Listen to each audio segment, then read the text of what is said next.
किशन और राधा का विवाह 3 साल पहले हुआ था। शुरू में दोनों के बीच प्रेम और विश्वास था और दोनों का एक सुखी जीवन था। किशन एक साधारण व्यक्ति था जो सरकारी दफ्तर में काम करता था। राधा एक गृहिणी थी जो घर के सभी कामों में व्यस्त रहती थी। उनका जीवन सामान्य रूप से चल रहा था। शुरू में दोनों एक दूसरे से बहुत प्यार करते थे, लेकिन धीरे धीरे किशन अपने ऑफिस के काम में और राधा अपने घर के कामों में इतनी बिजी हो गई कि दोनों एक दूसरे के साथ समय ही नहीं बिता पाते थे। दोनों को यही लगता था कि शादी हो गई है, अब क्या हम 16 साल के लड़के लड़कियों की तरह प्यार खेलते रहे, जबकि दोनों ही ये भूल गए थे कि ये प्यार ही पति और पत्नी के पूरे जीवन की नींव है।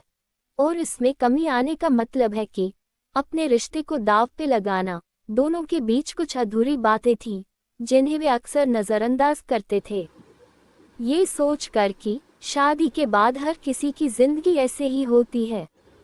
किशन को कई बार महसूस हुआ कि राधा कुछ उदास रहती है, लेकिन वह कभी भी इस विषय पर उससे खुलकर बात नहीं करता था। राधा भी अपने भीतर की उलझनों को अपने दिल में दबाए रहती थी। उसे लगता था कि शादी के बाद सिर्फ घर के काम ही हर औरत की जिंदगी है।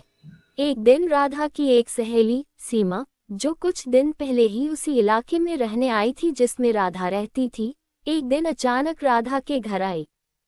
सीमा का आकर्षण और मस्तमौला स्वभाव किशन को कुछ अलग ही तरह से आकर्षित करने लगा।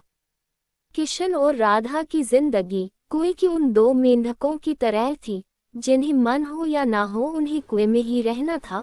और सीमा किशन की जिंदगी में वो ताज़ा हवा का झोंका बन के आई, जिसकी खातिर किशन अब अपने कुएं से बाहर निकलने को भी तैयार था। धीरे धीरे राधा को भी सीमा के साथ किशन की बढ़ती हुई नज़दीकी का आभास होने लगा, लेकिन उसने चुपचाप इसे अपने दिल में समेटे रखा, क्योंकि उसे लगता था कि कहीं वो बेवजह तो अपने पति पर शक नहीं कर रही है।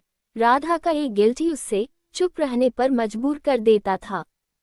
समय बीतता गया और किशन और सीमा के बीच की दोस्ती गहरी होती गई। सीमा का स्वभाव और उसकी मस्त और बेबाक हंसी किशन को बहुत भाने लगी। सीमा को देख देख कर अब उसे अपनी पत्नी राधा में कमियां ही कमियां दिखाई देने लगी। उससे लगता राधा को तो तैयार होने का बिल्कुल भी ध्यान नहीं है, और सीमा को देखो वो कैसे अपने आप को बना सवार के रखती है। और यही छोटी छोटी चीजें किशन को राधा से दूर कर रही थी।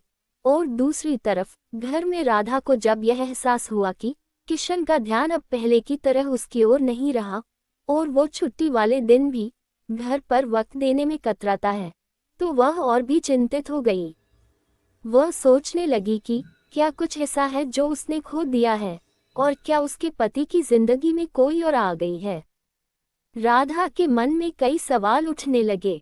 उसे लगा कि अब उसे किशन से बात करनी चाहिए। अपने मन में आए शक के बारे में एक दिन उसने किशन से इस बारे में बात की।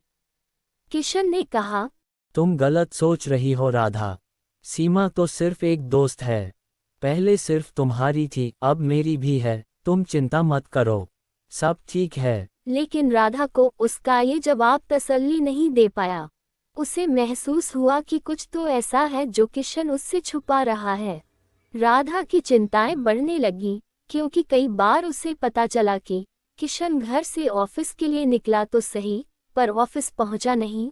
और कई बार उसने किशन को देर रात तक किसी से फोन पे बात करते देखा था। इसलिए एक दिन उसने सीमा से मिलने का फैसला किया। वह जानना चाहती थी कि आखिर वह क्या है जो किशन को इतना आकर्षित कर रहा है। राधा ने सीमा से बहुत सी बातें की, लेकिन सीमा ने इसे एक मामूली दोस्ती की बात बताकर टाल दिया। हालांकि राधा के दिल में इसका कुछ और ही अर्थ था। उसे यह समझने में देर नहीं लगी कि सीमा का किशन पर गहरा असर हो चुका था। समय के साथ राधा और किशन के रिश्ते में दूरी और बढ़ने लगी। राधा को लगने लगा कि उसका पति अब उसे पहले जैसा प्यार नहीं करता। वहीं किशन को भी सीमा के साथ बिताए समय में कुछ अलग ही सुख का एहसास हो रहा था।